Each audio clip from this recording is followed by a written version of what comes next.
국회 운영위원회가 대통령실 업무보고와 결산 심사를 진행 중입니다. 네, 국회 취재기자 연결합니다. 장보경 기자. 네, 김대기 비서실장 등이 출석한 국회 운영위의 대통령실 결산 심사가 시작되자마자 여야 간에는 초반부터 기싸움이 치열했습니다. 민주당 강민정 의원은 김건희 여사의 논문 표절 의혹을 놓고 공세를 펼쳤는데요. 이에 대해 김대기 비서실장은 국민대 전문위원이 판정한 건이고 제가 말할 것은 아닌 듯하다며 전문가들이 판단 내려주길 바란다고 답변했습니다. 국민의힘은 김 여사의 논문 의혹이 결산 심사와 무슨 관련이 있냐고 강하게 맞받았습니다. 동시에 국민의힘 양금희 의원은 문재인 정부 때 김정숙 여사 지인 디자이너 딸 채용 논란을 꺼내들며 맞불을 놨습니다. 민주당은 대통령실 사적 채용 의혹과 관련해 김대기 비서실장의 사의 표명을 한 적이 있는지 묻기도 했는데요. 김 비서실장은 없다고 잘라 말하면서 비서실 어떤 직원도 마음대로 사의 표명을 할 권한이 없다고 생각한다고 답변했습니다. 초반부터 여야가 극한 대립을 보이면서 운영위 회의 내내 충돌이 이어질 것으로 보입니다. 그리고 대통령 친인척 등을 감찰하는 특별감찰관 임명을 놓고도 여야 공방이 계속되고 있다고요?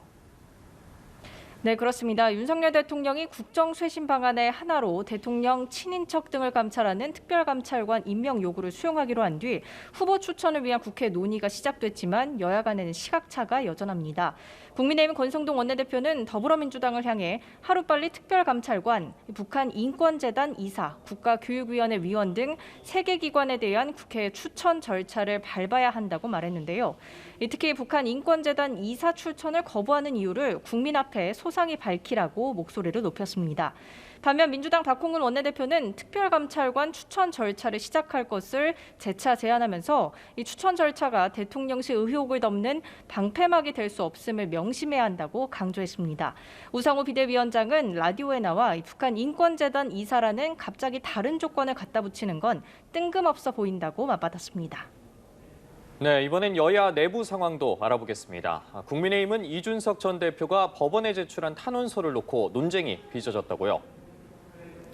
네, 주호영 비대위원장은 오늘 상임고문단 회의를 개최했습니다. 주 위원장은 빠른 시간 내 지도부를 안정화하겠다면서 이준석 전 대표를 향해 독재자가 된 것 같다고 비판했는데요.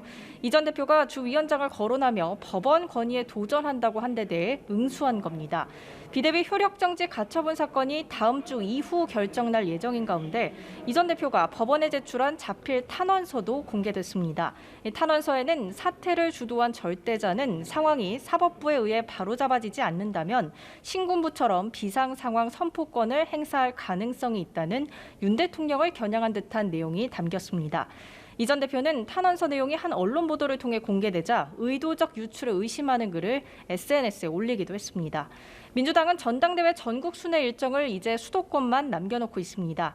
이재명 후보가 80% 육박하는 득표율로 승리가 확실시된다는 평가 속에 박용진 후보는 당무위에서 권리당원 전원 투표 조항이 신설된 것에 관해서 민주당이 아니라 개딸 정당이 될까 무섭다고 비판했습니다. 지금까지 국회에서 전해드렸습니다.